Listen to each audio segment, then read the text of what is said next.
heartwarming ang naging pagsalubong sa latest evictees sa bahay ni Kuya na sina Shuvi Etrata at Clarice de Guzman aka Shukla. Si Shuvi, isa sa mga abangan sa Kapuso Telefantasya na Encantadia Chronicle Sangre na mapagpapilot episode na mamaya. May unang chika si Nelson Canlas.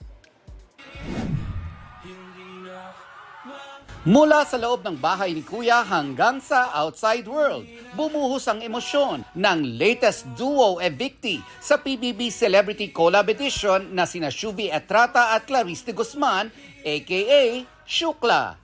Pero sa paglabas ng Shukla, they were still wearing their best smiles. Angat din ang kanilang bubbly personalities na minahal na ng taong bayan. Ang dami kong naging struggle sa bahay po ni Kuya. Pero because of them, my dream turned into a reality. Fried chicken ang unang hinanap ni Shuvi. Imagine mo isang drumstick, 5 tao. 5 tao ang kakasya dyan. Tumaba din kami doon kasi ang kinakain namin kasi walang karne, puro chips. Chips sa kanin. Of course, may pa-warm welcome din ang kanilang loved ones. Si Shuvi, winelcome ng kanyang besties, kabilang si ex-PBB housemate Ashley Ortega, pati ng Sparkle executive sa pangunguna ni First Vice President for Sparkle GMA Artist Center, Joy Marcelo. Naroon din ang kapwa Sparkle artists at ang kanyang version ng TDH, si Anthony Constantino. Tall, dark, and handsome. Biro tuloy ng netizens, evicted man si Shuvi ay tila siya pa rin daw ang big winner. Hirit naman ni Maom o Ate Klang.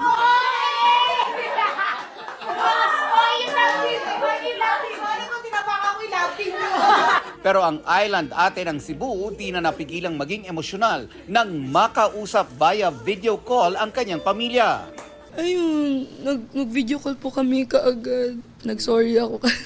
Nung lumabas po ako, nasaktan lang po ako na hindi ko po nagawa yung promise ko sa kanila na maging big winner. And, yun. Pero, naging masaya naman po sila sa akin and naging proud naman daw po sila sa akin. Full support din kay Shuvi si GMA Network Senior Vice President Attorney Annette Gozon Valdez na tinawag siyang big winner.